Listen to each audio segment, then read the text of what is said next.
now. Hello, everybody, and welcome back to another episode of Tech Talk here on Live with Roger Hanson. Today we have Mark Edworthy here with Mr. Robot. And before we get started, I'd like to say hi to you guys. See if you want to say hi to everybody on the screen. Hi. Hello, friend. Okay. So, I'm glad that you're here, Mr. Robot. The reason why I'm starting out with Ripple is because we've already discussed Rumble and Odyssey in the past, and I also wanted to go over Ripple as well. So, before I start reading what's on this article, which is from Ropes and Gray, I wondered if maybe you wanted to say a few things that you were talking about. You had to say about Ripple, Mr. Robot, before we start. Yeah, I just have I was an early investor in Ripple because I liked the technology and I thought that it was an interesting way of solving some of those scaling problems and so on. This was early on in the piece when Bitcoin was very unfunctional. And I noticed, and it's been, full disclosure, it's been a while since I've looked at this stuff, so correct me if I'm wrong, but I got wind of the fact that big banks were in early. I don't know if they funded the creation of Ripple or whether they were the ones creating it. But one thing I did notice was that when Ripple was first created, it was very, very, very cheap. And the first people that bought Ripple in astronomical amounts was like nations. China, US, all the main nations just bought like a crazy amount of Ripple for dirt cheap, and then it went 50 times the price. And if it ever does take off, these people will have an astronomical amount of money for free. So that's the thing that put me off at first from Ripple, was like just the fact that these fat cat rich organizations and nations basically kind of insider traded with it and just bought it up real early, and they would control the market no matter how much we bought later on for however much it's worth. So that's something to look into. I don't have it in front of me right now, otherwise I'd share it, but yeah, something to look into if you look into Ripple. Now, the article that I'm about to read has to do with Ripple versus the SEC, which happened here in the United States just recently, and it's off of Ropes and Gray, like I said, and it's called Changing Tides or a Ripple in Still Water, and it's examining the SEC versus Ripple ruling. So I can read some of it and we'll go through it. On July the 13th, 2023, Judge Annalisa Torres of the U.S. District Court for the Southern District of New York issued her highly anticipated ruling on the parties' cross motions for summary judgment in the Securities and Exchange Commission, the SEC, action against Ripple Labs Inc., or Ripple, and two of its executives, alleging the unregistered offer and sale of XRP, a digital token, as a security. In the decision, Judge Torres rejected the theory that the XRP digital token itself embodied a security and instead examined the different facts and circumstances by which the tokens were sold. In doing so, Judge Torres handed a rare partial victory to a cryptocurrency user in an action brought by the SEC, finding that offers and sales of XRP is institutions and sophisticated individuals constituted securities transactions, but that offers and sales of XRP or crypto exchanges, distributions to employees, and other distributions to third-party developers were not security transactions. While the ruling is being celebrated by crypto market participants, the broader effect of the decision has yet to be seen. In this alert, we examine the court's ruling and discuss the potential impacts it could have on future cases and broader regulations of digital assets. Now, before I go farther, I just wanted to ask Mark, isn't this the opposite decision they made with Ripple compared to what they did with Odyssey?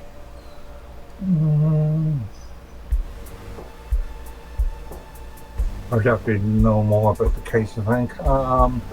I was just reading, actually.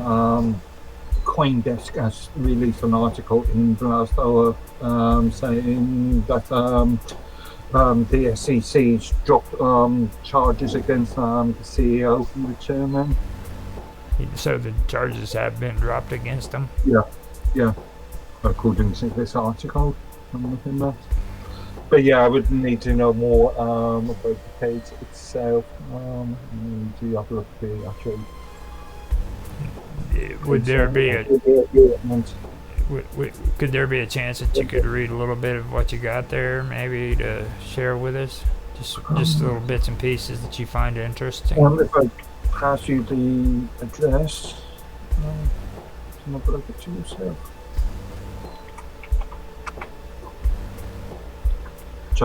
Put in the chat. Okay, it's a good call. Ripple's top leaders are cleared in the SEC's security violation accusation that had spent years winding their way through federal courts. The case is seen as one of the bellwethers in the ongoing dispute between the crypto industry and SEC in what defines a security. Yeah, now see, what defines a security is what they actually caught Odyssey on that one. Just to be correct, XRP is a coin and not a token. There's libraries what's a token and not a coin. Yeah, I see. Those are different. Yeah. All right, so here we have. Well, I can actually put it on Robot's cool stuff right there. That way, I can change that around. Well, I can't do that. There we go. Yeah. I'll just fiddle around and play some stuff. That was I didn't think it was going to pop up after I got rid of it. So that was actually kind of cool. All right, so I want to show the article that Mark just shared with us. And see, that's not good either. It kind of did a half-ass on the thing. But I can still read it. And the U.S. Security and Exchange Commission, SEC, will no longer pursue claims that Ripple's CEO Brad Garlinghouse or Executive Chairman Chris Larson aided and abetted the company in violating federal security laws in its XRP transactions, canceling a trial schedule for next year and giving the crypto company another victory in the agency's long-running suit against it. According to a filing Thursday afternoon, the parties agreed to voluntarily dismiss the suit against the two executives with prejudice, meaning it cannot be filed again. The SEC will continue pursuing its claims against Ripple, and filing said. No, the filing said. So they dropped the charges with them, but they didn't drop the charges against the actual Ripple company. Now, these were the ones the news came out with, saying they were living out in freaking Caribbeans in like a 200 bedroom mansion, weren't they? Yeah, I don't know. I've not followed this story that closely. Now, here in the United States, from what I remember, they were saying they were like squandering money left and right and just taking full advantage of all of it. They were really bad mouthing them pretty bad. So Could be put in a legal tax haven, so could be all legal, but questionable. now that's what I was wondering with XRP.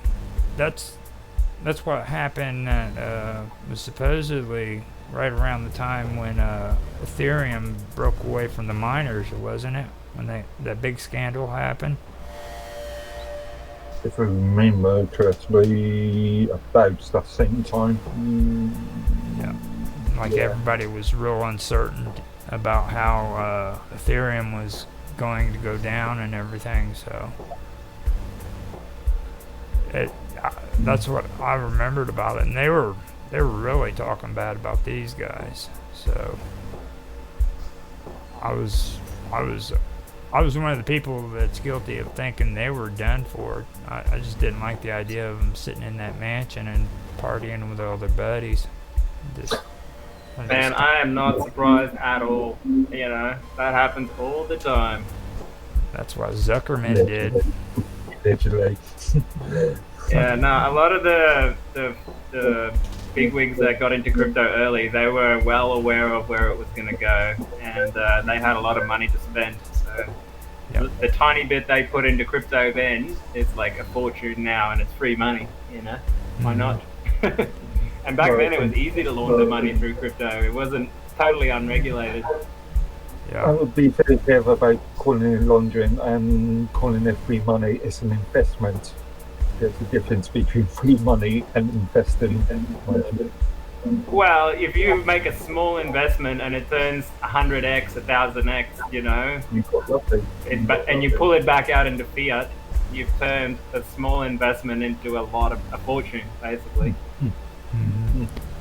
And that would be that would be the issue they would have too about the securities, right?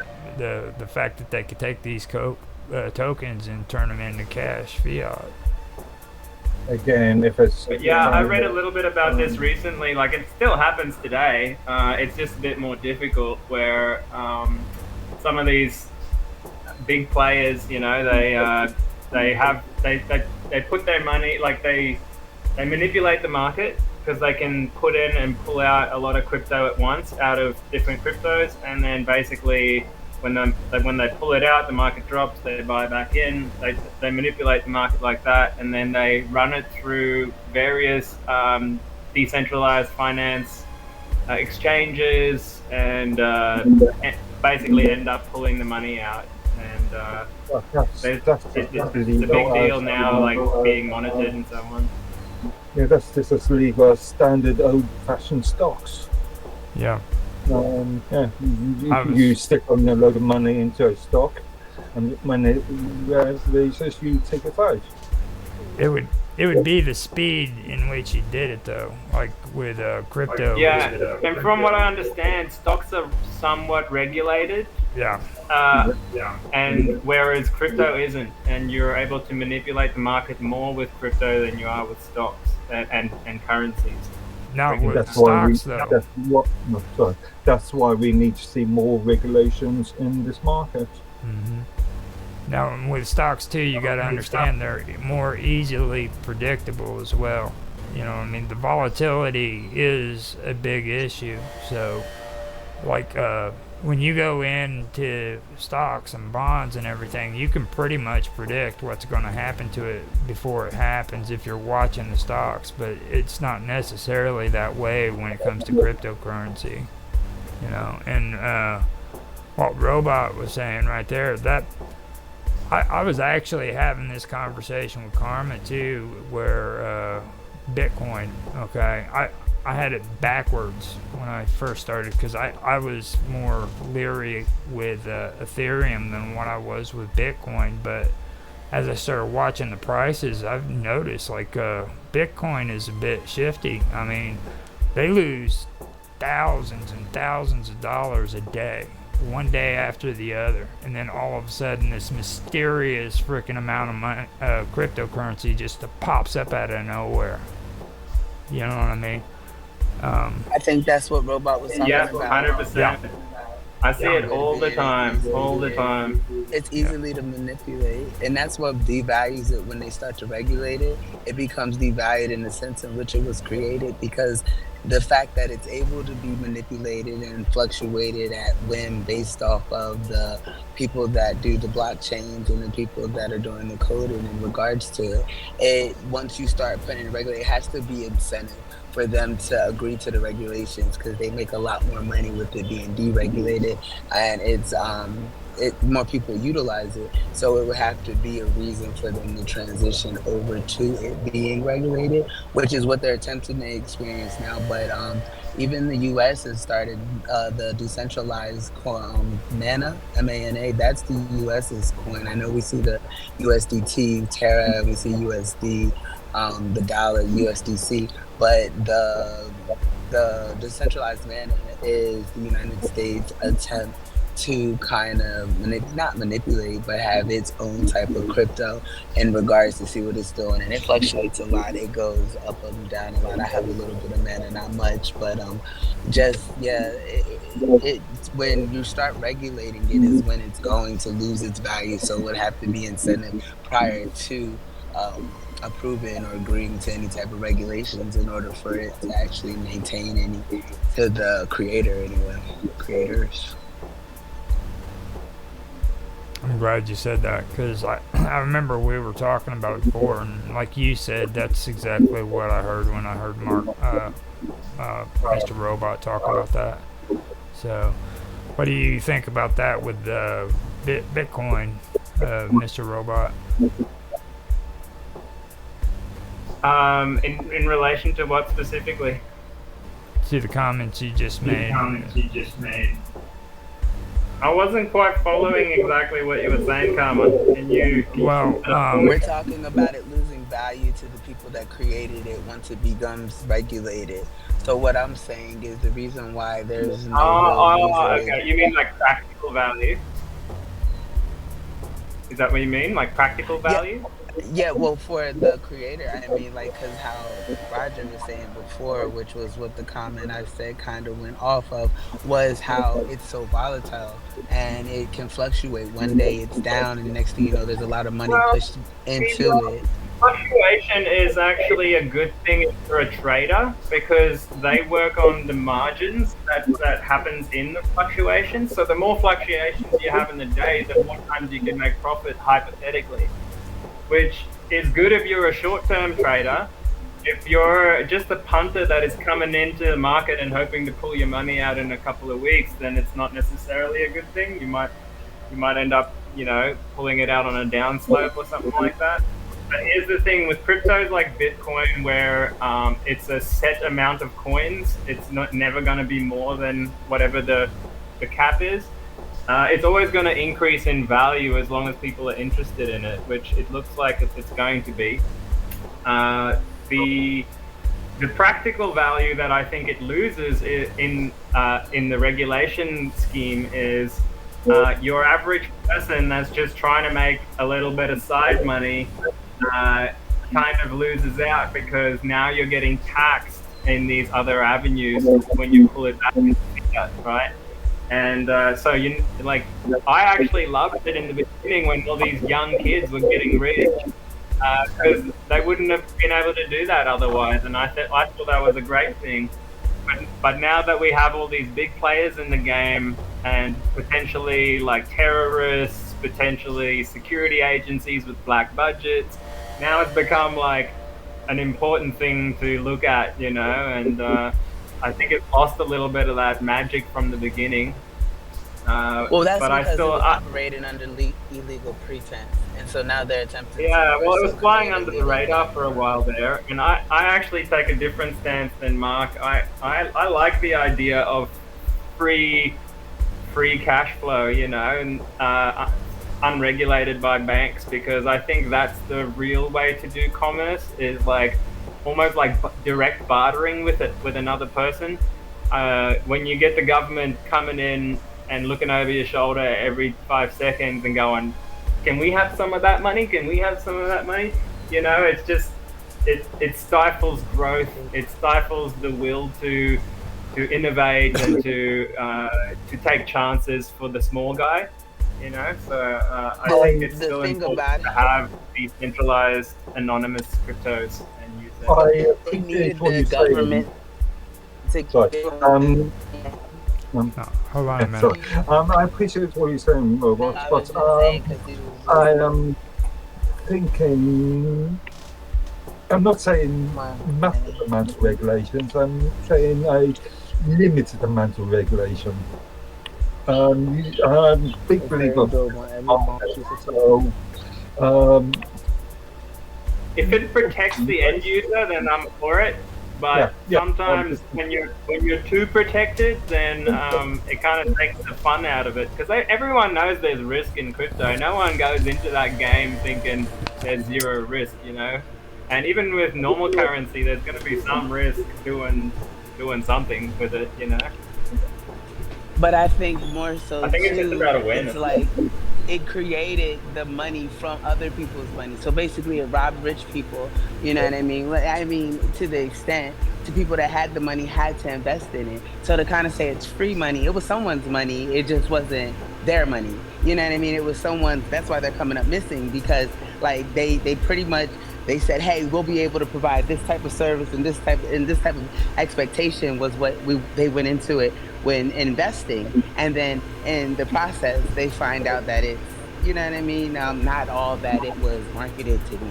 And so in regards, the people behind the scenes are getting richer than the people that are actually putting the money into it. And so in regards to you and your stance, it might be free money for like you and your team, but the people that put the money into it actually probably, you know, worked for their money, you know what I mean, didn't kind of create it out of thin air, and based off of the way it was marketed, kind of expected something a little different, which I think is why they're starting to regulate it more, or attempt to regulate it. And knowing people obviously are greedy, they'll go ahead and give in to those regulations, because if they weren't greedy, there wouldn't even be a consideration to regulate it. But see, the reason why they want to is because they don't want to get shut down. The thing about it is, they could create, that's why they create these new cryptos. So they know that, and they attempted to do it with Luna, and Luna kind of plummeted. It did what Bitcoin did for a few, but not, it was unable to remain stable because it was hacked. And so it was unable to remain stable in its increase.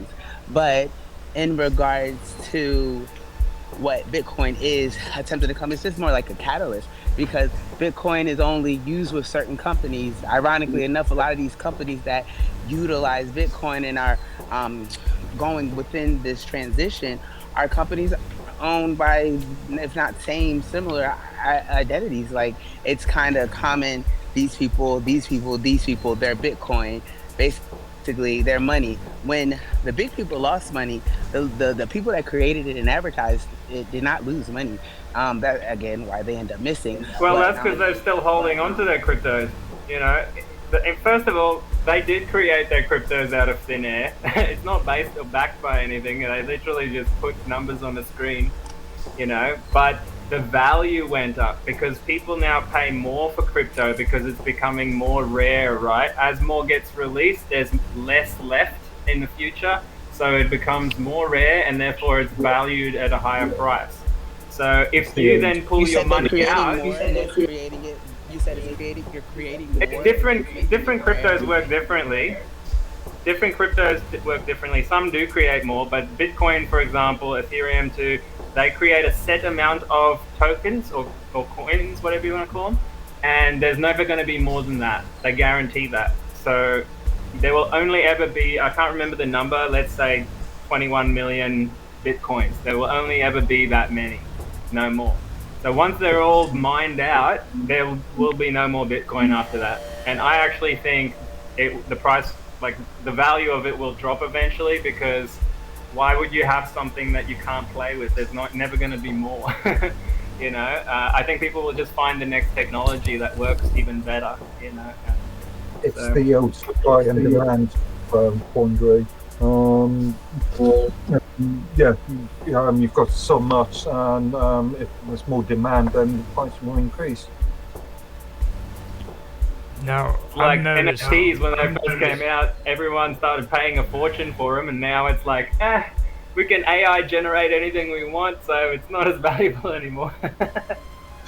And I noticed a lot of these alt-tech platforms are limiting the amount of coins they do. Like mine does it too. They limited themselves to what, 20,000 coins? Tokens, not coins, tokens. Because there is a different legal status between coins and tokens. I know, but I'm just saying, didn't they like make a limit on it? Yeah, I think it was actually something like 21 million. I'll have to check that out. But I've noticed they've done that, and I believe they actually did it on Odyssey too. I'm not quite sure. I've had dealings with Fruit Lab, which is not a platform that I'd like to brag about dealing with, but they did the same exact thing. They would set a certain amount that they're willing to have, and that'd be it. There'd be no more. So I've just posted a link in the chat here. That goes to a post that I created in late December 2021 about a hearing, a US Senate committee hearing called "The Future of Cryptocurrencies and Digital Assets."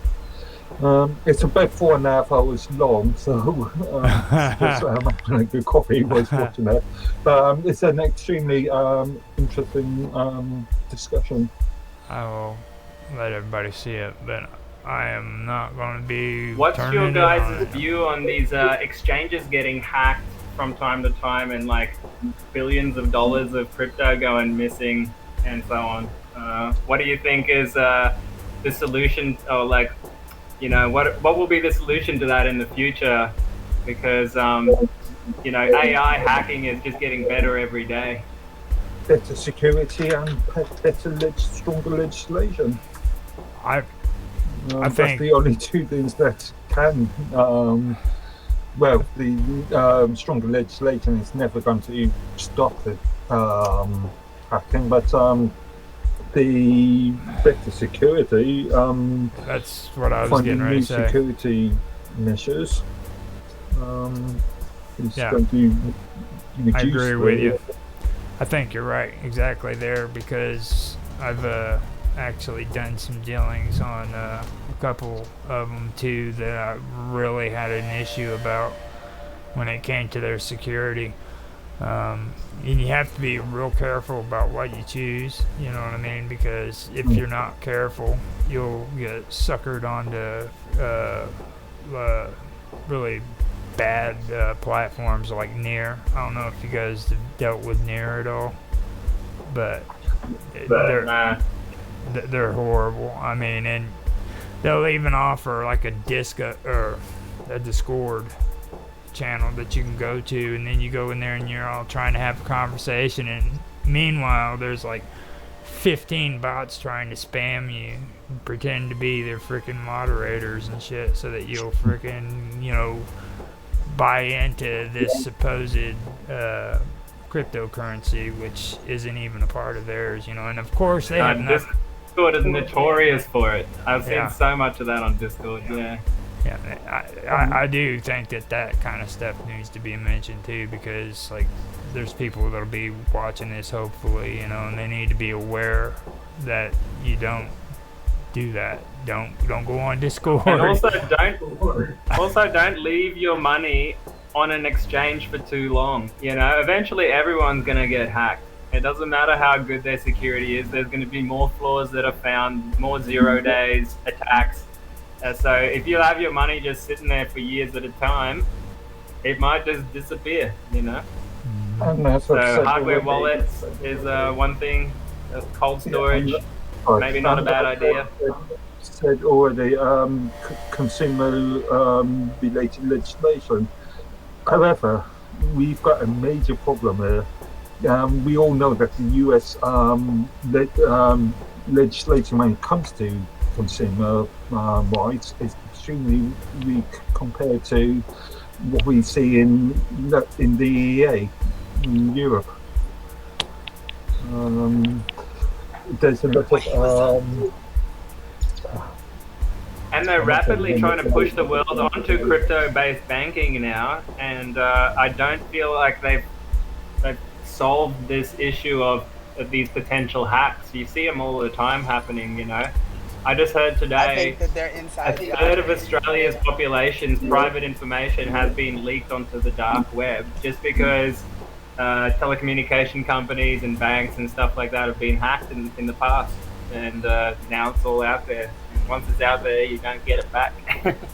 I could barely It's hear inside you. jobs for people Yeah. who want to get more money. They're robbing the people that put the money into the system and making it look like they There have you no go. idea about it, and making it look like it's unintentional. Because I mean, like, how come you never find the sources of the hacks?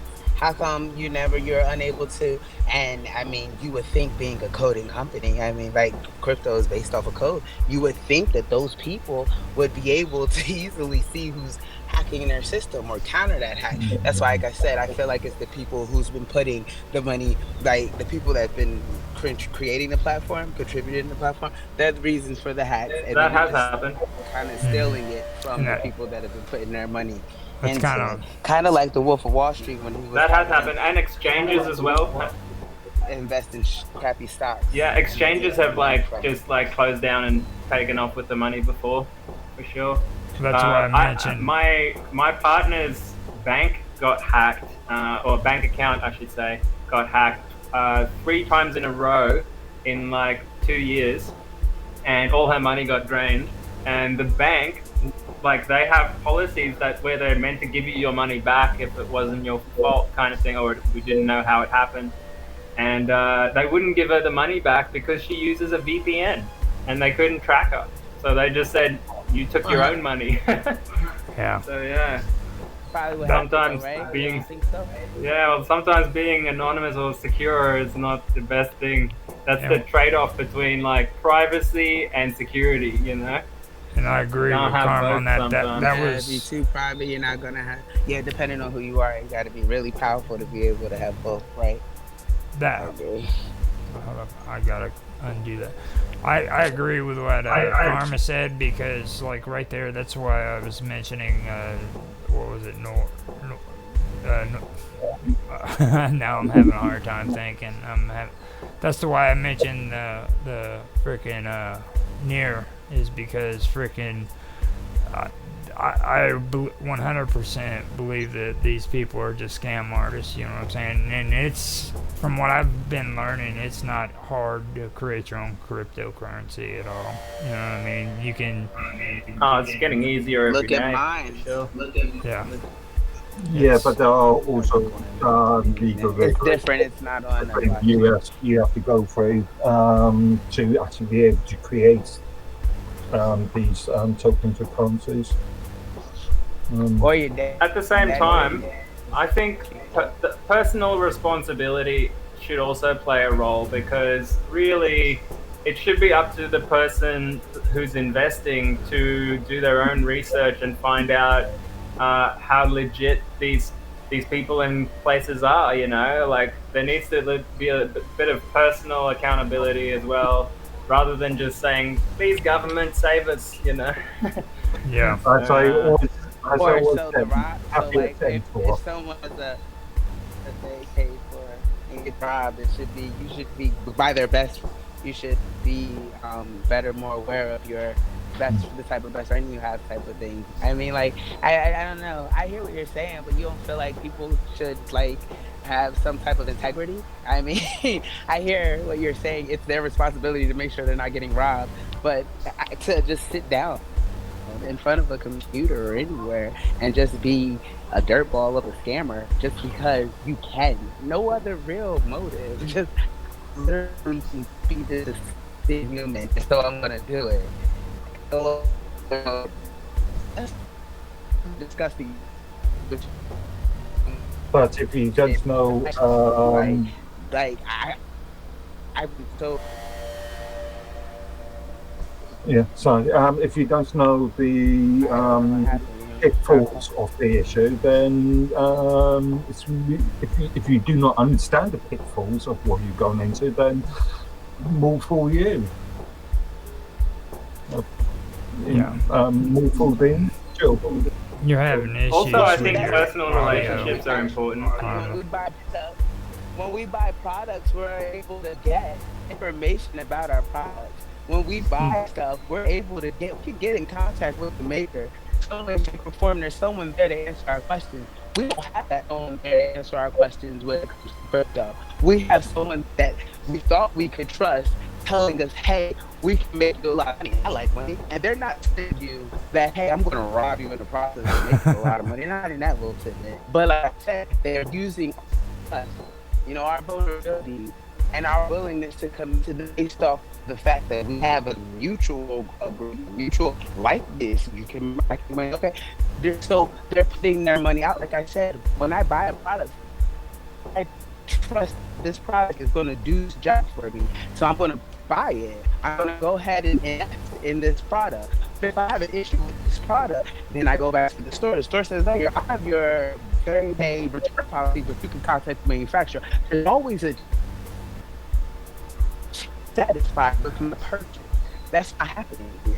We're not even allowed people until they're dead or getting arrested who actually was behind them. And you're saying it's the people's responsibility to do their own research for stuff that's even being offered. And it's just interesting. Well, Yeah, You're breaking up a little bit there, Karma. you're dealing with a Wild West kind of mentality here, though. You gotta realize there is no law when it comes to this territory that you're working in. I mean, it would be nice if we had people that could freaking honestly do a job like that, but the majority lawyers that understand normal consumer rights. If you're putting your money into a that was a prime example of hackers. Yeah. right. This is getting to Every day, everything, always, everywhere, just for the record. And it's beyond frustrating because, like, mind your business. I didn't sign up for this, and I need this. Okay, and it's funny. It's funny. You hear the laughing. You see what I mean? what's going on? Can you guys see my screen about this trustless concept? A trustless system requires no parties to know one another or trust one another. The concept of trustlessness is considered the bedrock of cryptocurrencies. It was first introduced by Bitcoin, flagship, the first cryptocurrency that was created. This is because Bitcoin enables all transactional data to be verified and stored on a blockchain with a distributed ledger behind cryptocurrencies. Trustless systems enable participants to carry out transactions in a peer-to-peer setting, and it enables individuals to place trust in an abstract concept rather than people. I like that idea, especially more with the decentralized cryptos, the decentralized exchanges and stuff like that. If we can design things with that concept, I think that's going to be the future of crypto.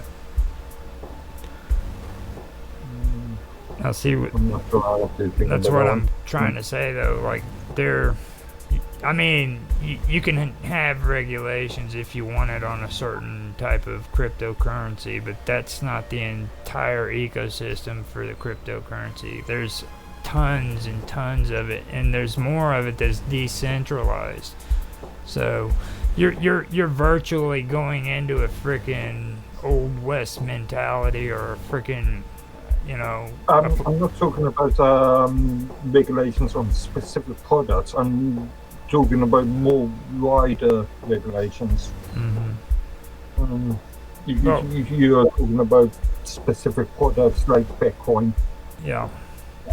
So I mean, it Look, it, it I really think we, is. It really is. Shop at your I own think we should risk. have both. You know, like the problem with wider regulations is if you want people, if certain people want more risk and greater reward, they should be able to have that rather than the government coming in and saying, "Nah, everyone has to do everything exactly the same way." But I think it's better if we have like the option of having a safe option and a risky option because some people trade differently, you know, and that's part of the fun, just knowing what you're getting yourself into. Yeah, I I'm don't think always thinking robbing about people the is fun. consumer. I think the people that are robbing people intentionally really should suffer. I mean, like, I don't see no fun in that because some of these people really just go into it blindly and are looking for learning opportunities. Like, that's what happened with me. That's why I'm so infuriated about the situation. There's this platform called Multi Copy Trade, right? And so every single day, faithfully, religiously, there's 3 classes every single day that I would take because I was learning to trade. I even told this to the guy that encouraged me to invest in this product that's basically robbing me, right? Every single day he trades Tesla with my money, but I am not allowed to touch the money. And it's only Tesla that he trades, right? He only trades Tesla. Oh wait, and SPX. But Tesla is number one. And the only reason he started trading something else on my account, I'm convinced, is because I vocally said something about it only being Tesla. The next thing you know, SPX trades. So I'm gonna probably get kicked out of this room in a few minutes too, Roger, just because I'm telling the truth again. And so, when regards to those type of situations, I got on multi-copy trade. He told me I have an opportunity to be able to copy his trades, and I'll be able to learn.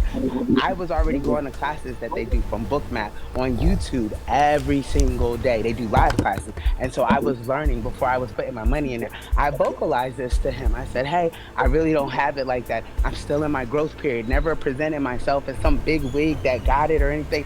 I'm literally here to learn. He took advantage of the fact that I came and was honest and said, hey, I'm here to learn. And he says, you have to invest in this product. And if you put your money on this platform, then you'll be able to mirror my trades and I'll be able to teach you. So for me, all I have to do is invest my own personal money and I get to learn more. Of course I will.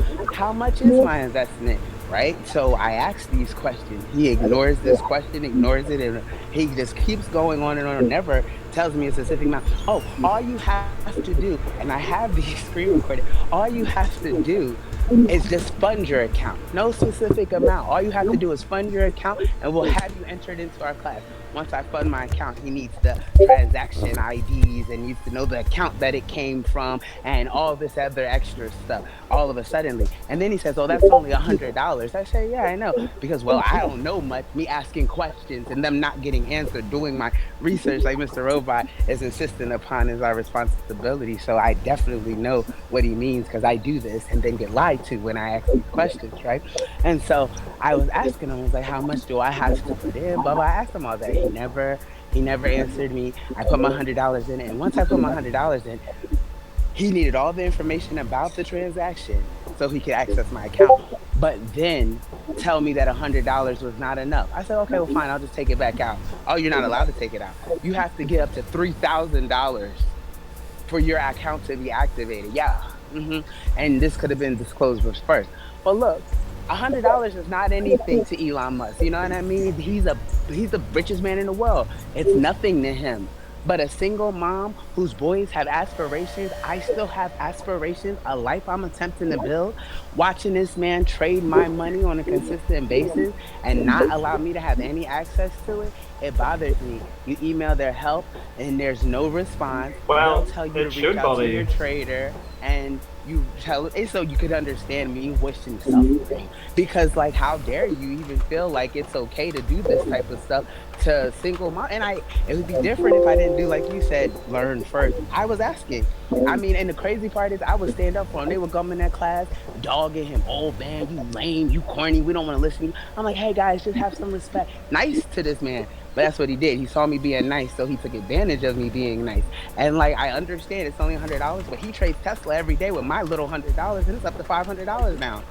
Karma, karma. I think the valuable thing you learned there is you've just mentioned like 10 red flags that you should always watch out for when you get into the crypto world. You know, if someone takes control of your money and doesn't give you access, that's a massive, massive red flag. Oh, I didn't know if they that ask for more and more money, that's another red flag. You know, so you've learned all the mistakes right now, so you will not make them again. You know? No, actually, take it as a learning the crazy lesson. part is I've been in the crypto world with legitimate people, and I had these issues. It wasn't until this person sought me out and really was targeting me by hacking through my existence and paying attention to stuff that he had no business and knowing, you know what I mean, type thing, because no one granted him that access. He's bogarting that. And so what the problem is, hell, you let so many, I didn't learn nothing. He's gonna learn. Like, are you kidding me right now? I don't play like that. We're not allowed to just sit here and steal from people and then smile about it and be happy,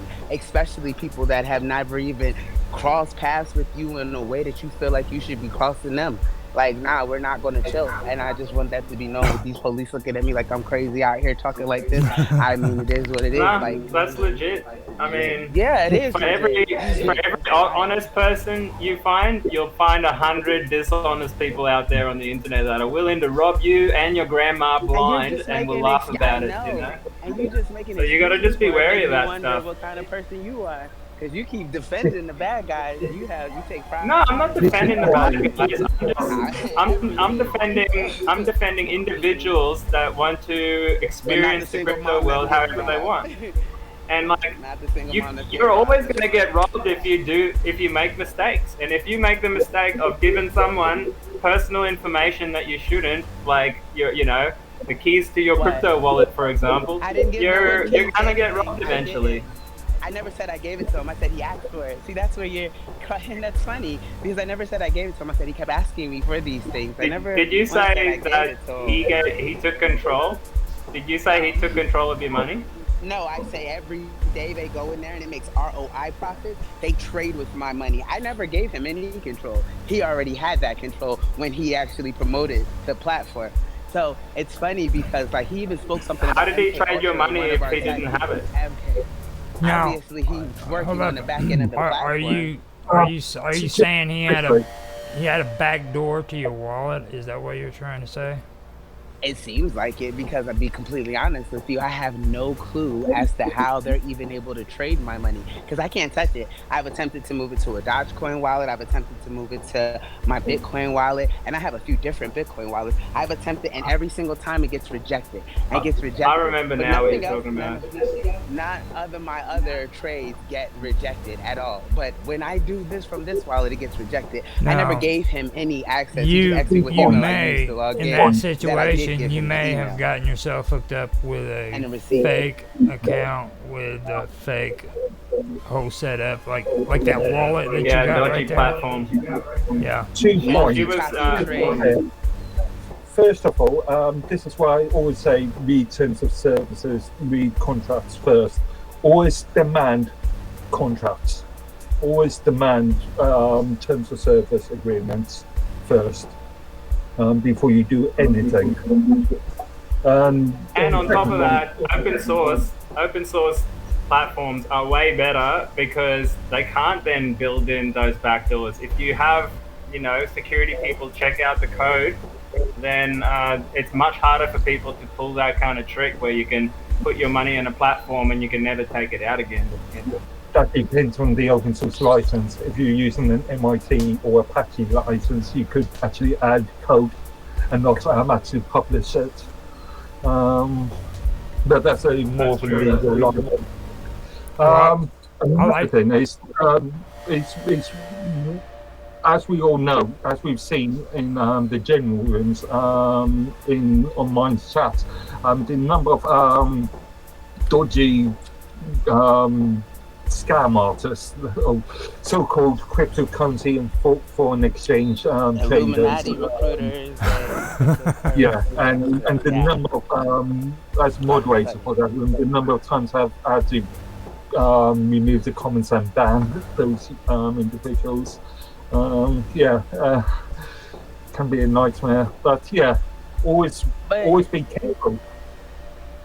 Yeah, I guess it's just for me. It just felt like I was targeted because I've been trading crypto since 2020. I've been pretty versed in crypto, and I've been following a lot of different platforms. Like my people have been helping me a lot with it, and this was just an opportunity for me to actually be able to grow. At least what I was thinking is Karma. You were targeted. You were targeted. Yeah, I was. You need to, I don't feel like it. I definitely was targeted. Yeah. It wasn't Except random. Right? It wasn't random. You were targeted. That's the way most I want of to this target works. who targeted me, just so I could put that on the airways. I feel as though whoever targeted me should be targeted as well. Please and thank you for all who's in concern. I don't like you're that. doing a service right now by bringing this up on the internet, right? Because how many other people they doing it? You know what I mean? How many other people? And it'd be different if I was balling out here, wouldn't miss it. You know what I mean? I wipe my booty with it, but I don't. That $100 per day. You know what I mean? Did you really it's literally just say that? Yeah. You just really say you can wipe your booty with it? I mean, if I can wipe my I'd pay good money to see someone try to do that with Bitcoin, you know? Yeah. I'll tell you what, but I mean, seriously though, you were targeted, and that's the thing that a lot of people don't understand, that when they're getting scammed, they have been targeted. Like Mark was talking about on the chat, okay, these scammers. It's like these pretty little girls with their pictures on there. They see, and they're whole hairy men. You know what I mean? What the hell they want to direct message me and frickin' chat for? I'm frickin' 50 years old with a beard and bad teeth. The one girl with the cock, one girl, her name is like Cock something, whatever. That dude, Penguin, man, he played her like, he was just like, look, what are you doing? But they do that a lot on WhatsApp. There was a whole big thing about them targeting people. Like I said, they make these AI generated photos. It's just so ironic, the timeline and the storyline. But they'll make these AI generated photos, or they'll be real photos of someone else or somebody else. That's my ex. He told me about them using people like, I'm in Florida and they're in Alabama. So they use my picture in Alabama to scam somebody, but that's still my picture attached to that. What if this person does an extensive search for this person? So you're using my stuff in order to scam someone? No, that's not cool. But that's why they use AI generated photos now. So they use these AI generated photos where they make AI the norm, so that way it's no big deal to have these AI generated photos scamming people. And then it's like, it's innocent, but really it's just these masterminds who are targeting people, like literally sitting behind a computer and saying, today, for me to be rich, I'm going to target innocent people and scam them out of the money they go 80 hours a week for, because they're desperate for someone to talk to them. They're desperate for affection, acknowledgement. So I'm going to play them, and it's funny. You see what I mean? They aren't desperate to talk to you. They want your money. You see what I mean? Yeah, they want you. No. The people are desperate. The people will say yes because they're desperate. Oh, you're interested in me? Oh, you like me? Oh, you really? talking about, okay. Yeah. Like, you know what I mean? I got it the other way around. I got what you I agree with you on most points, except for one. In my experience, it's not AI generated images. It's just images you've collected from stock sites. Images that either been purchased by stock sites or been taken.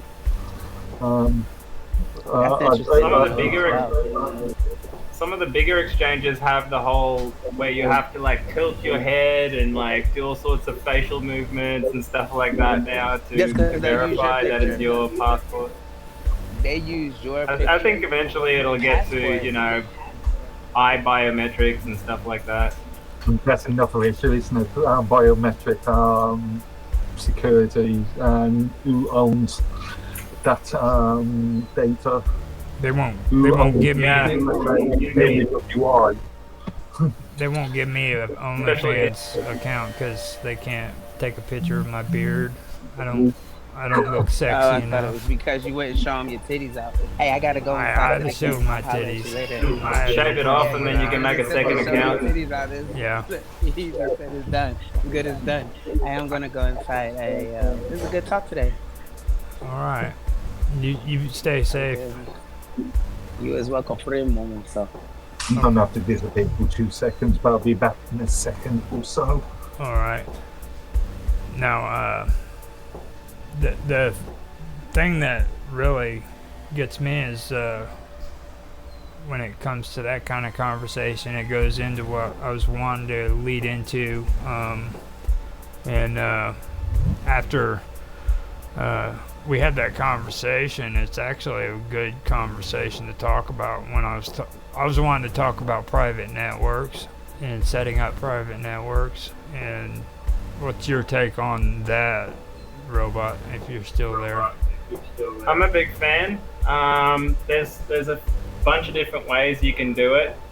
An interesting one that I came across a little while ago is called an encrypted overlay network, where you can be inside of, let's say, Starlink, and you can create a encapsulated encrypted network inside of that multiple people can join. And once you're inside, anyone outside can't see what's inside. Does that make sense? Yeah. I think that's one way to like increase privacy online again, you know? Yeah, I'm a big fan of encryption in general. Now,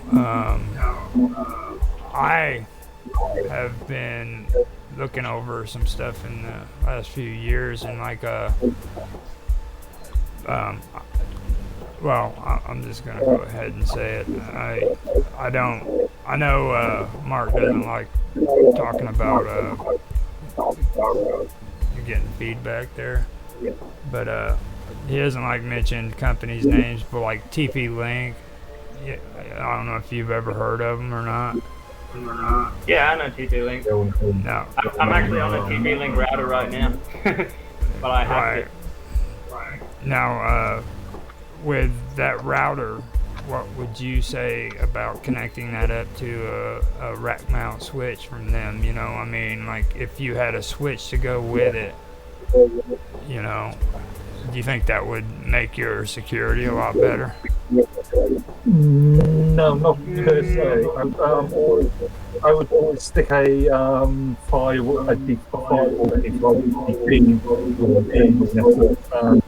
Hey, one second. Where is this feedback coming from? Is it? I think it's you. Me? Yeah. I'm muted. You're muted.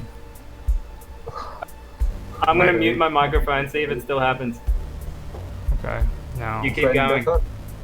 talk. You say any better? Yeah, can't hear anything from me. It's Robot. Yeah. Anyway, Okay, keep going. You stay. Yeah, I think it's coming from you. As I was saying, anyway, I think if you're having a large network inside your building or inside your local infrastructure, stick a firewall device, may that be a computer or a actual pre-built an actual firewall specific device in between your router, your gateway device and your internal infrastructure. Okay. Yes, that's what I was gonna say. You can even do it on a Raspberry Pi these days. Pi-hole, indeed. DF-Sense. An old PC, anything really. So Doesn't some switches have a built-in firewall as well? yeah. Some do, some. No, technically not a switch. They're more expensive though. Yeah, it's usually. There's limits in some of the more expensive enterprise versions. There are limited firewalls, but again, I would suggest having a physical device between your gateway and your internal network. And it'd be cheaper too. That's important to know. Yeah, and you can buy a cheap PC. Do you understand what he means by that, Roger?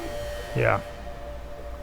Yeah. Well, I've dealt with pies. I mean, I know what pie is. I've had to deal with that crap with my brother. He's obsessed. He wants to do freaking arcade video games on Pi systems and shit. And I'm like, man. I'm a big fan of just swapping everything out for open source. So I took my TP-Link router, flashed it with OpenWRT, and if I was going to use a firewall, I would just use open source firewalls, everything. It keeps it cheap, and it's reliable. Yeah, I've got friends doing that right now, and it's pretty rock solid. Only as reliable as the maintenance.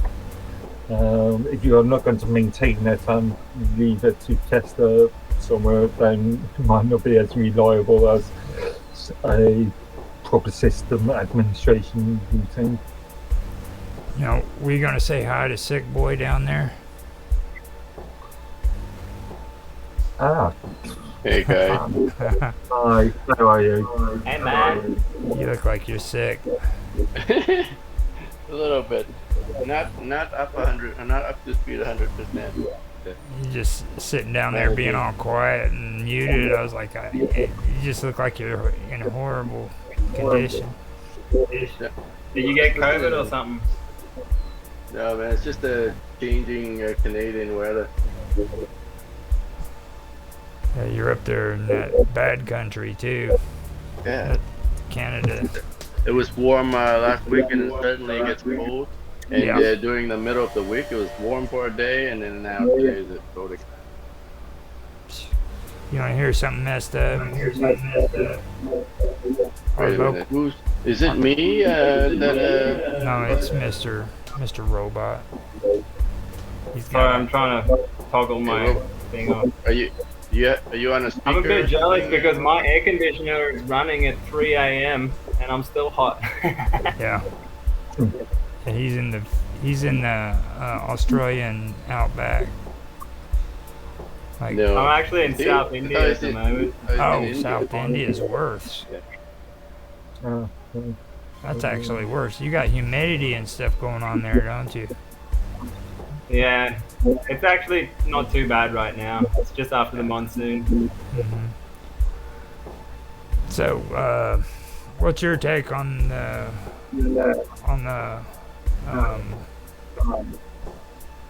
stuff we were just talking about, Tan? So you're talking about switches. Talking about switches and router with firewall built in. Yeah, for private network instead of having a public network, setting up your own private network. You mean like running your server out of your own home? Well, you could do that too, I guess. I mean, but you could also. I mean, most of the routers now are like they have built-in firewall. Your internal network is protected. Yeah, but there is. This is an argument for more is better. If you've got a separate firewall in between them. But if you have a better one, I mean, I don't think there's a point of having double layers of firewall. If you have a better one, then switch it out with the better one. But if you have two layers of firewall, that'll just slow down your traffic. Well, it depends if you want to stick proxies. The firewall is only as good as its configuration, you know? Like, if you're letting, for example, TCP traffic through just for web browsing, I could make a malware exploit that just runs over that port, you know? I could still get traffic through. Sure. It's really just lowers the risk. It doesn't keep you 100% safe. Right. Yeah, remember consumer routers on billions. You still need the proper protection on your device. Mm. Yes. Like the antivirus and all that nasty. No, Just get on Linux. Yeah, That helps. get up to date updates. I was on the also I was also Good under the impression when it comes to speed and everything, you also have to be specific about the kind of modem that you have. Like if you're getting a modem that's coming from your internet provider, then of course your speed's going to be slower when you put it on a private network. So it's best to go out and get your own modem. You mean the router, right? Because you have no choice except to use the modem Yeah. provided by you. Yeah, Right. router. Well, well, people. it depends on use cases. You can replace the modem from the provider if you want, but again, it's a matter of shopping around and knowing what you are buying, understanding the security on your device. Yeah. Well, in my home network, I have an internet modem by Bell, Bell Canada, and I just used it for the internet connection. I put a router behind it. I don't even disable the Wi-Fi on the modem, and just use the router at LAN. For most domestic users, that's pretty okay. Yeah. But again, depending on your own use case, really. Yeah. Well, what use case are we considering? Running our own server at home?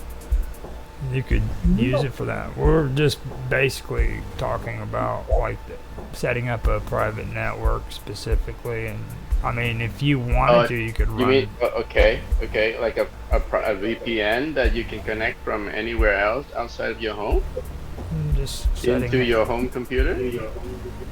Yeah. Well, what it was. What's is, your actual goal? My actual Yeah. goal is setting up private. Like, you just want to get your home network safe? Is that it? Or Yeah. what? Do you think that it would be better security, better way of doing it using a switch, you know, as in between, and then Not really.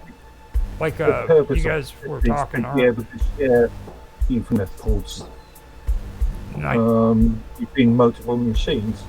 That's the main purpose of yeah. a switch. It's Yeah, got nothing Switch to is do- mainly for connecting lots of machines together. Right. Right. And then what is it? I forgot what they called it. It's a freaking Hub? it's where you can actually hook it up into the switch to where you can have your freaking Wi-Fi as well coming off of The that. router. No, it's the You don't need a switch for that. it's an Unless you have adapter. a ton of machines, you know. Most modems have multiple ports now at the back.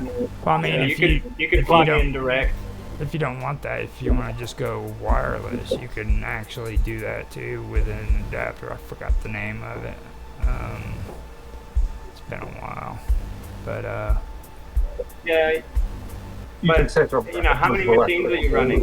If you're only running like, you know, 10 There's machines, then different manufacturers that have nice Wi-Fi mesh products. Google has Nest Wi-Fi. TP-Link does that. TP-Link also has a mesh solution. yeah, I think Yeah. Nest You is could even build your own using machine with two Wi-Fi chipsets and Right, you can use a Raspberry Pi to set that up. yeah, you would have to. Most of these SPCs run have one Wi-Fi chipset in them, but you could actually, I don't know, connect to via Ethernet or something, and then use that as a mesh yeah. as an access point. No, I think it was Nest that I heard about. It's the Right. isn't that the little circle one that you can sit out on your Yeah. table? Yeah, a little cute little circle. I have it. I have here. I have also the first generation and the second generation, which use Wi-Fi 6. Yeah. Yeah, all I was trying to say is it doesn't have to be limited to freaking land. Right. Because I mean, I'm sorry, but that's land of the Google. dinosaurs. Google Nest Wi-Fi is now part of Google Home, and it's really easy to set up. So if you want something quick, you want a quick solution, that's definitely something to do. Yeah. My son. The bottom line is Switch doesn't make your network any more secure. And most Wi-Fi security these days, WPA2 is pretty good. No one's going to go out there try and crack in your network. You know, it's unlikely. Have a decent password, you're fine. If you really want to go balls to the wall, get WPA3, which you can get nowadays. But you know, that's not going to be your highest risk. Your highest risk is not updating your operating system, and that's how most things will get in. Better solution for WPA would be WPA2 Enterprise, which requires a certificate to be installed on the client's device. Right. A key to be installed on a client device. As far as updating operating systems concerned, that's a bit of a tricky one because we've seen with things like Microsoft Windows. The issues of requiring a Microsoft account and transferring data to Microsoft. So that can be a bit tricky. I mean, if you're using Windows, you have no choice but to. I think technically, you could make an argument that because of the lack of this requirement, Windows XP. More secure. The most secure Windows in the history of Microsoft. Yes. We've had it. I mean, even even out of date, Windows XP might be insecure now because of all the new threats and the new exploits. I don't think so, dude. I'm sorry. Windows XP Windows XP is gonna live forever. XP is impenetrable? It's impenetrable. It depends on what you do with the operating system and what software you install. What I can send you a list of vulnerabilities for Windows XP, Roger. And what sort of security you put in between your client's device and your gateway. They still don't have a valid. They still don't have a valid explanation for why they left it Windows XP. Okay, it's just one day some jerk off said, "Hey, you know what? We want to put new stuff out." And that was it. There's nothing wrong with Windows XP whatsoever. Right. It's still part of Windows XP in the current OS, I think. I know. That's the crazy part. I love it because you can hack it so easy. Oh, listen to him. Leave XP. Again, people on your security measures they've got in between. But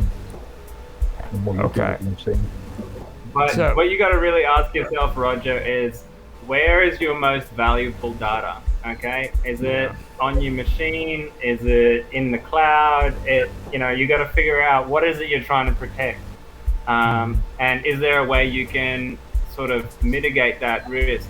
By backing it up onto external hard drives, keeping it in an encrypted folder. It just depends what your risks are, right?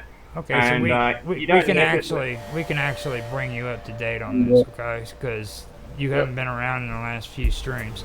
Right. So 2 streams ago, we were talking about cloud storage, and I think this one Roger wants to go on premise. Dan is the cloud guy. He loves the cloud. Mark is somewhere, but I'm kind of like on the freaking in-home servers kind of guy. You know what I'm saying? And Mark kind of explains to me what's going on with the cloud, where it's just basically an internet version of a server, but bigger. It always amuses me, but when I started out in the industry, it was de rigueur for companies to have their own services internally. So they would have full control of the servers. They, if some machine dies on them, they can replace it there and then. These days, it's more common for companies to use third-party hosts, such as Google or Amazon or something. Obviously, there's security issues there, and there's also things like terms of services. So you now not controlling your own infrastructure. Somebody else is. Yeah, I'm a fan of controlling my own infrastructure too, hosting my own stuff. But cloud has its benefits, like being up 100% all the time. Right. Yeah. But some cloud solutions have.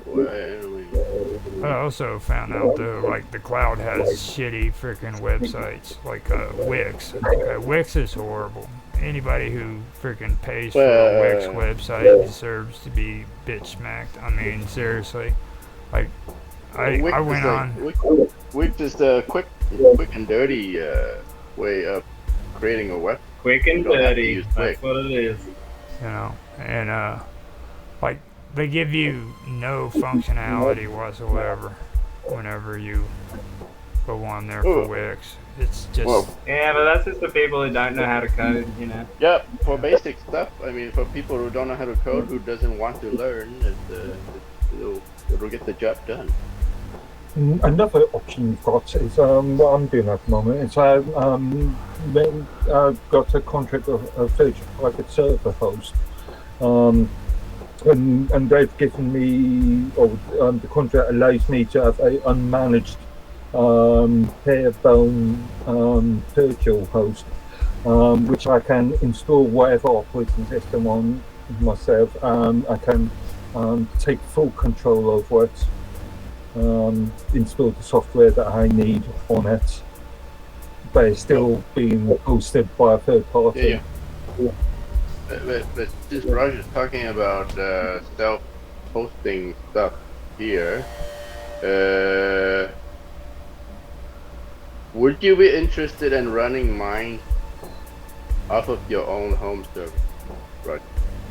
I would have to actually see the functionality first, because like you guys brought up, no, just get the code and you guys brought up a lot of good stuff that I would personally have to see it myself to and redundancy is what I was talking about with the RAID system. You know what I mean? Now. Like, no. Well, that kind of redundancy is just for your storage. There's another kind of redundancy where if your web server goes down, there is another one that takes over. But like you were talking to, if I went offline with my server and then I went back online, then mine would have to update. You know. Yeah, well, I know if you host your own version of mine and your server goes down, that's it. Nobody can reach you. Right. You see. But later But on, if you have a cluster of servers that are providing it, then if one goes down, there's another one that takes over. Yeah, That's how mine does it. Mines do it with. They have a load balancer that can switch automatically. There's some problem with one node. You can do the same thing with a RAID system, is all I'm saying. Like a RAID system can basically, instead of using mirroring it too, it'll literally reconstruct it from scratch. You know? So. But that's usually on the same computer, right? But if you lose, say, power to that computer, it's all offline. Right. It's. Or you can even lose power to your gateway device. Maybe Dave might be okay, but your gateway device dies. And plus, you don't have to pay all those high prices. Like it happened to me today in my stream. Yeah. There you go. But when it comes to mine, though, I mean, that is a lot of the stuff that you guys mentioned brings up a lot of good issues, and I would have to actually see it first to under, you know what I'm saying? I couldn't just say yeah I'd be willing to do it or no. I'm gonna try and set up a Nextcloud server soon if you guys want to test it out. Just to do like collaborative documents and stuff like that. I don't want to use Google, but you can do file sharing and chat and all sorts of things. Really cool. That would be cool. I've been running two Nextcloud servers since 2016, I think. You do, Mark? Oh, I'll have to pick your brain a bit then, man. Do you do it inside of Docker or do you just do it on the machine? I do it just on the machine. I don't use Docker. I've just set up a LAMP server and then run it by slow. Okay, since we got into this mode of thought here, let's talk about Pecos Dave's setup. He was talking about Case K1000 system management appliance. Now, do you guys have any idea what that's about and what it relates to? The net appliance? Yeah. So you have some, a net appliance is like a hardware piece.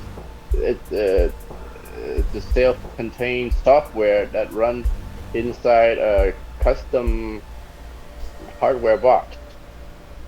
So Google had Google used to have something called a search appliance, which is like a square box that they sell. Wait, I might have said that wrong. It's a system management appliance. Yeah. So it's like it's a piece of hardware that has a system management software running in it, right? Right. Yeah. So it's a neat idea. It's like you take a Raspberry Pi, you load some OS in, you load some custom software in to serve a functionality, and then you box it up in a nice container, maybe decorated. You have some. It's exactly what we've been talking about hardware. And then you sell that. You sell that as a net appliance. Yeah. that's cool. I had a dream about this last night, actually. I'm going to try and build one. See? Actually, funny enough, I think it was 2 years ago, Bill Ottman actually suggested something similar. A mine? Yeah, I think I picked up. Oh, Bill ain't gonna do nothing. Come on, dude. Storing security keys or something. For consumers, for community members to actually have some software that they can run on a Raspberry or some of SPC, and then have keys and encryption information stored on that device. Right. Bill ain't gonna do nothing cool like that. You know better. Yeah, I think it was an idea. I say it was just an idea at the time. Yeah. Like well, you guys are talking. This would be actually a pretty good deal to get into. What would you use it for? I have no idea, but it sounds What would you cool. build? I'd find a reason. I would. These days, the first thing you've got to think about whenever you come up with any sort of technical solution is use case. Yeah, use case. No point in creating something if you don't know what you're going to use it for. That makes sense. Yes. That's just like common knowledge. Thanks for that, Mark. I just learned something today. Thank you, man. I'm just being practical. It's like I have a cool idea, but is it practical? No. Yeah. I told you guys about my processor. Now don't make me get started again. I want that sucker to sound like a Harley Davidson. All right. Yeah. I mean, if your CPU makes so much noise, there could be problems with it. Yeah. Yeah, I seen that on there, and everything Well, I was reading How about it. about, what about the idea of buying a bunch of quantum chips and put together crypto mining Well, stock? I don't know. I mean, do you really need to do the whole quantum thing for cryptocurrency? No, but with the quantum stuff, it'll be Only much if you want to be faster. rich. Yeah. Oh, you Hey, have to be rich first hey, to you get a could quantum learn. Yeah, miner. that's true too. You could use deep learning for that. To be honest. Well, yeah, You yeah, could actually use deep learning to do your mining, and it'd probably do a better job. yeah, Being honest. yeah. Um, You know, they already have some, software bundled ready for you to buy off of the dark web, probably, that you just install onto now, some computer and turn it into a crypto miner. a long time No, ago. I'm pretty keen to get some miners just for AI training. I'd love to Yeah, be able to do my own custom AI models for yeah. feed all my PDFs into it, feed all my pictures into it, and I just want to have my own personal unrestricted AI. I'm sick of all these guardrails. There's an open source So yeah, it's project. like your own smart search engine. Yeah? Yeah, Yeah, there's an open yeah, Put exactly. all your documents, all your libraries into it, and then you just search for it by an English query. And it's You're- interactive, so it's like an assistant as well. You know That's a what? nice there is idea. no- You get it Yeah, working, there you can sell that for. Imagine a lot of There is people. I'm no- following a want- guy online that's doing that, and he reckons it's just mind-boggling. Mm. Do you know what There's that an open case? source You know what that case? um, Sorry. or an open source Cortana or Siri project out there. I can't remember what it's called. No, it's gone. But I know, Cortana is a Microsoft. yeah, but there's an open source sort of variant of it. I remember seeing, I think last year. Yeah, you know what this Dell case really reminds me of? I The think it was mainframe? about maybe 5 or 6 years ago. There was a bunch of guys that got on YouTube, and they kept talking about how they created a local internet network that they were allowed to, or they were able to set up with satellites and stuff.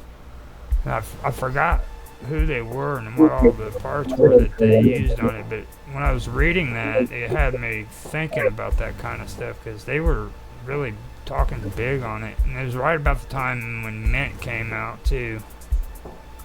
Technically an intranet rather than an internet. It was, yeah, it's not And technically. yeah, a few things. Internet, obviously, public wide, worldwide access. Internet, a sort of internal, wide web, and then extranet being a hybrid of the both. Hmm. That's Intranet. Right? Yeah. That's kind of what that reminded me of when I was reading it. And then it also, like, with the switches, I mean, that seems like a really, really expensive version of a switch. To me, I mean, what's the difference between this case K1000 and a switch? We'd have to look at the technical specs. The K1000. Is that something that people Dave has? They've mentioned it in when we first started it. First we were talking about infrastructures, then he talked about having to work with the case K1000, and then there was something else. He had to do some kind of administration stuff. But We'd have to have more information on the Yeah. well, I know I've got the link here if you guys want to look at it. But It's not really like information. It's just a page for it. Oh, Hey just Mark, if mark. you do end up thinking about that open source AI project, please post it in the artificial intelligence chat for me. Yeah, I will. Well, I think Christopher got on that. The Explaining Computers YouTube did a video on that about maybe 2 years ago now, actually. Maybe. I'll have a look and I'll have to think. I found this Vault AI that is on GitHub, and you can feed PDFs into it, and it just gets smarter all the time. It's pretty cool. Now,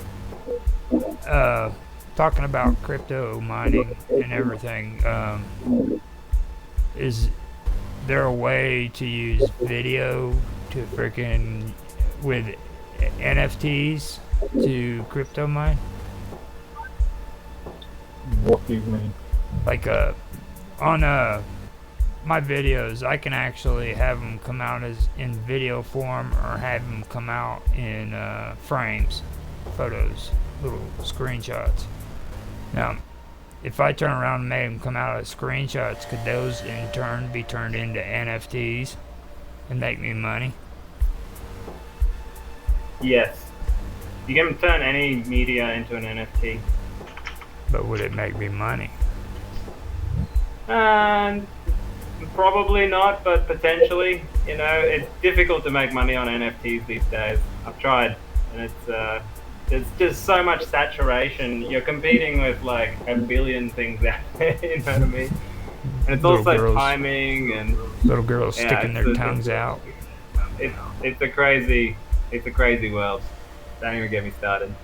You're young. Tell me what that shit's all about. Why are these girls getting on Twitter with their tongues stuck out in commercials for NFTs? Because young horny boys will buy it. So you don't know anything about that whatsoever?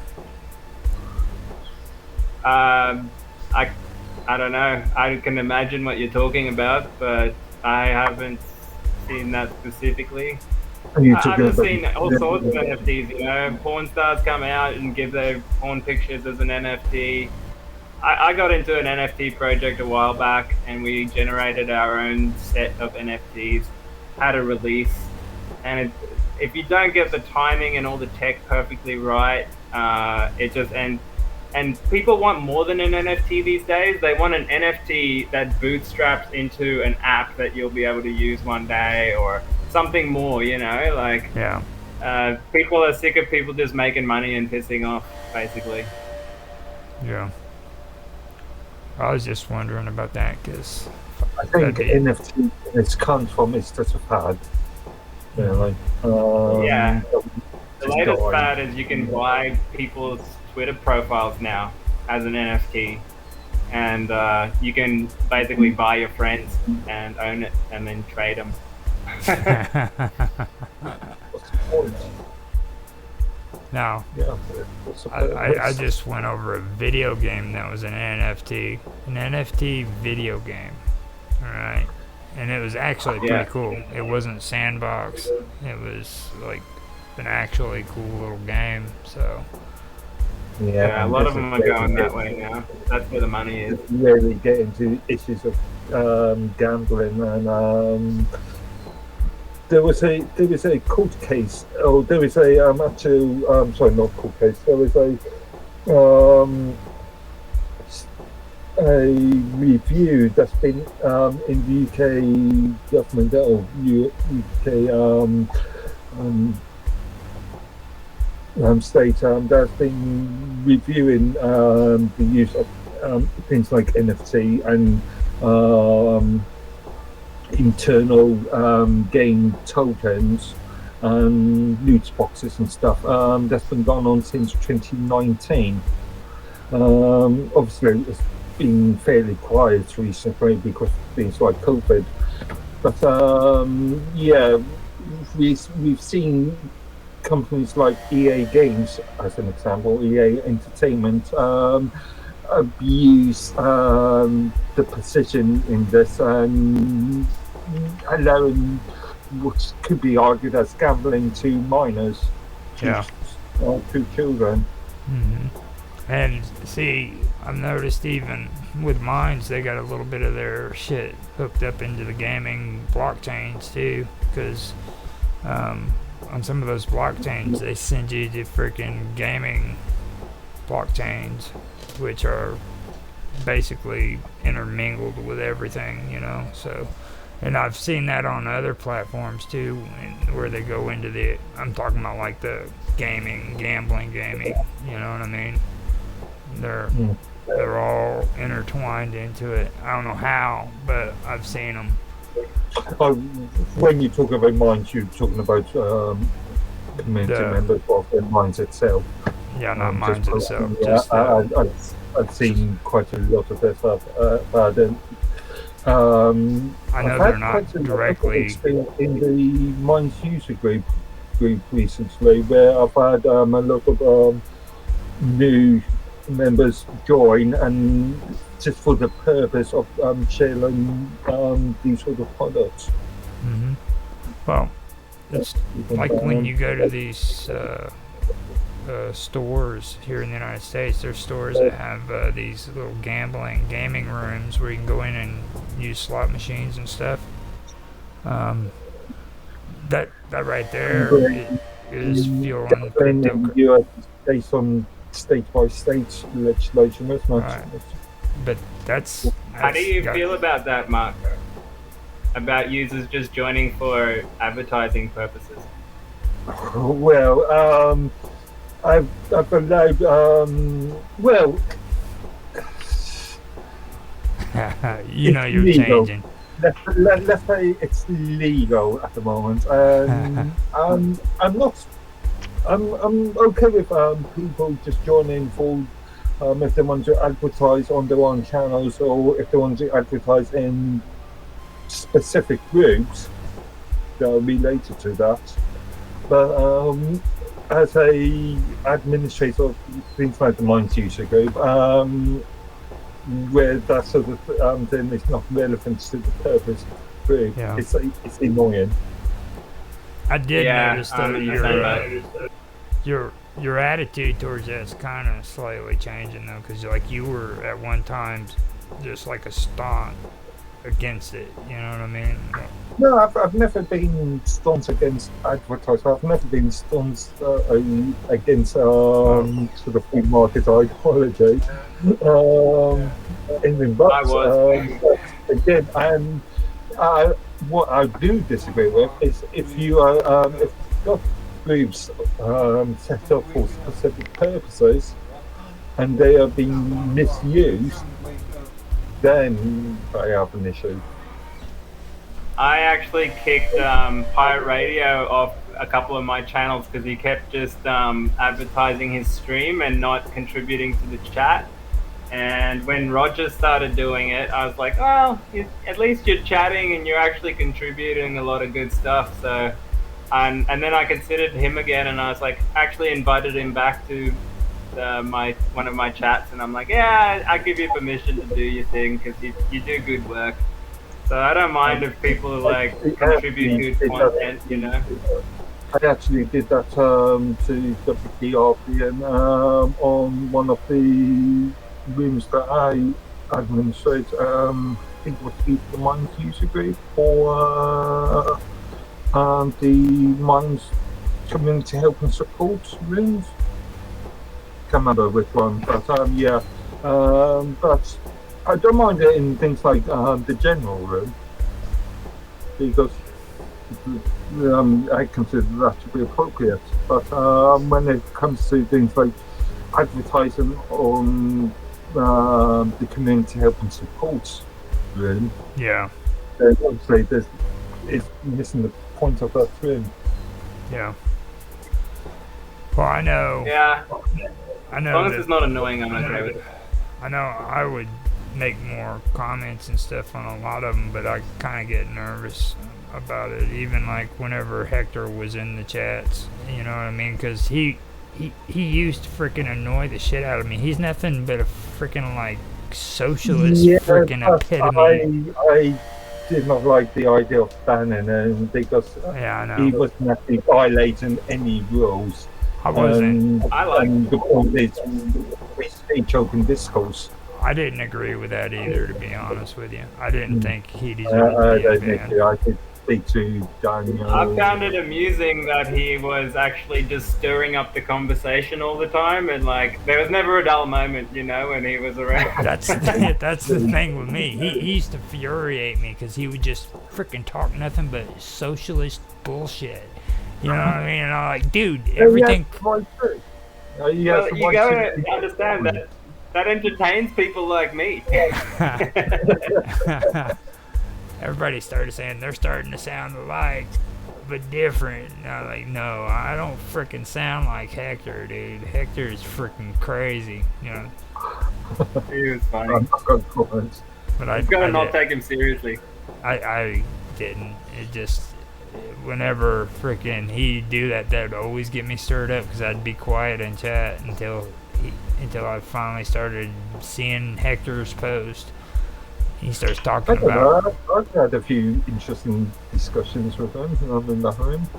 Well, he's talking about like freaking Mexicans not being able to travel out of Mexico because their passports were taken away because they weren't paying their child support. You know what I mean? Like, are you? I remember that.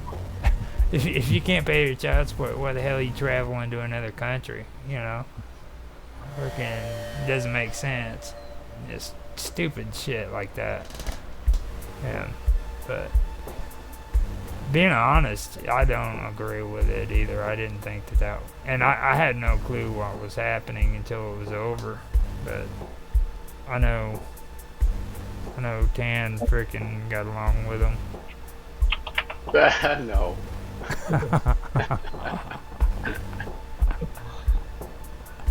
Okay. I ignored him a couple of times. You guys started to get too much for me. I just had to tune him out for a while, and then I unignore him. And after being absent of his rant for a while, I unignored him, and then it reminded me exactly why I ignored him. Like it never ends, right? he's very hard-headed. He doesn't listen to suggestions at all. He doesn't listen to. But here's the beauty about Minds Chat is that little ignore button. You know, you can be your own moderator. You don't have to moderate He for did. everyone. That was the whole point. He did. Yeah. I couldn't tell you how many times he freaking muted freaking. Yep. I can't tell you how many times he muted him, and that's what he's saying right Yeah, now. there's only one person I've ever muted. It was some like religious fanatic guy that just wouldn't leave me alone. That guy is even worse. Yeah. Whatever. Yeah, I had major problems. I've had 3 death threats on mine, and 2 of them came from him. Hector. Yeah. Obviously, there weren't. There's no way that those death threats would be taken out. But yeah, Wait, you got I've been a member of mine. I've had 3 death threats. Really? And Wow. from him. Well, if it was other than that pretty Kylie Barnes incident, I have never seen anybody getting death threats except now you mentioned. Yeah. Well, we probably better cut this short. I think we've had a pretty good conversation. It's coming up to an hour and 45 minutes, so I can't believe it went that long, to be honest. It was a good conversation.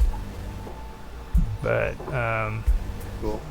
You guys have any last thoughts? Did you have any plan? Did you plan on all these topics this time around, Roger? Or Yeah. it was just impromptu? Well, it was planned, but it didn't go the way I planned it.